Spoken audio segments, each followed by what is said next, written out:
আল্লাহ নবী মুহাম্মদ রাসূলুল্লাহ সাল্লাল্লাহু আলাইহি সাল্লাম তার ইন্তেকালের পূর্বে তিনি বারবার ঘেমে যান। পাশে ছিল হযরত ফাতেমাতুজ জোহরা রাদিয়াল্লাহু আনহা, হযরত আম্মা জান আয়েশা রাদিয়াল্লাহু আনহা। নবীজি বারবার ঘেমে যান, আবার তারা ঘাম মুছে দেন, আবার ঘেমে যান, আবার মুছে দেন। কিছুক্ষণ পরে কে যেন দরজা কড়া নাড়া দিয়েছে। হযরতে ফাতেমাতুজ জোহরা রাদিয়াল্লাহু আনহা তিনি দরজা খুলতে গেলেন, দেখে এমন একজন আকৃতির লোক দাঁড়িয়ে আছে, যার মাথা হলো আসমানে আর পা হলো জমিনে। এত বড় আকৃতির লোক দাঁড়িয়ে আছে। হযরতে ফাতেমাতুজ জোহরা রাদিয়াল্লাহু আনহা এক দৌড় দিয়েছে, বলে বাবা, আমি আমার জীবনে কোনোদিন এত বড় আকৃতির লোক দেখি নাই, যার মাথা হলো আসমানে আর পা হলো জমিনে। এত বড় আকৃতির লোক দাঁড়িয়ে আছে।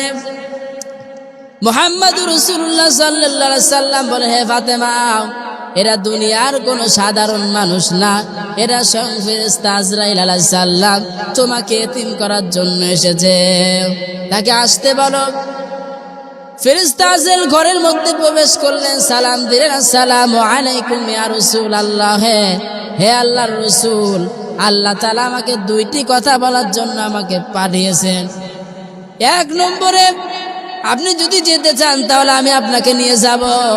দুই নম্বরে, আপনি যদি থাকতে চান তাহলে আপনি থাকতে পারবেন।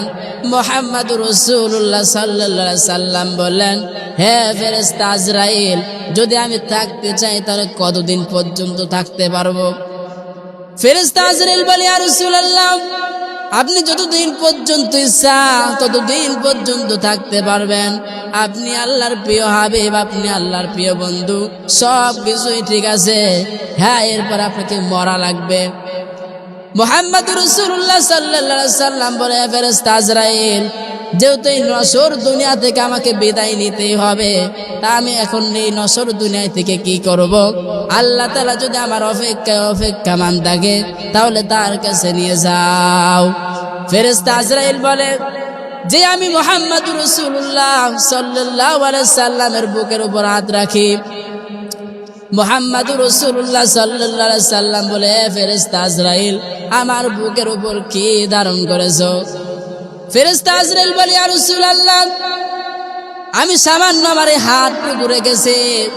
আমি পৃথিবীতে যতগুলো নবী, সাহাবে আজমাইন, তাবেঈন, যত মানুষের রূহ কবজ করেছি, কিন্তু আপনার মধ্যে এত সূক্ষ্মভাবে, কম কষ্টদায়কভাবে কারো জান কবজ করি নাই। মুহাম্মদুর রাসূলুল্লাহ সাল্লাল্লাহু আলাইহি সাল্লাম বলে, হে ফেরেশতা আজরাইল, হাত থামিয়ে ফেলো। মুহাম্মদুর রাসূলুল্লাহ সাল্লাল্লাহু আলাইহি সাল্লাম বলে, হে ফেরেশতা আজরাইল, যত রকমের কষ্ট আছে আমি নবীকে দিয়ে দাও, আর আমার এই দুর্বল উম্মতকে কষ্ট দিও না।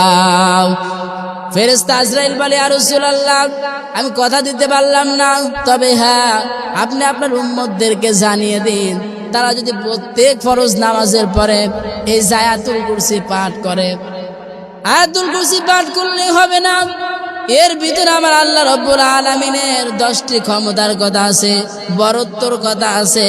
তারা যদি এরা বিশ্বাস করে আমল করে যদি আমল করতে পারে, ফেরেশতা আজরাইল বলে, ইয়া রাসূলুল্লাহ, এমন ভাবে তাদের রূহ কবজ করব, জান কবজ করব, ছোট বাচ্চা যেমন মায়ের কোলে দুধ খেতে খেতে ঘুমিয়ে যায়, ওইভাবে সে ঘুমিয়ে পড়বে, কিছু টের পাবে না।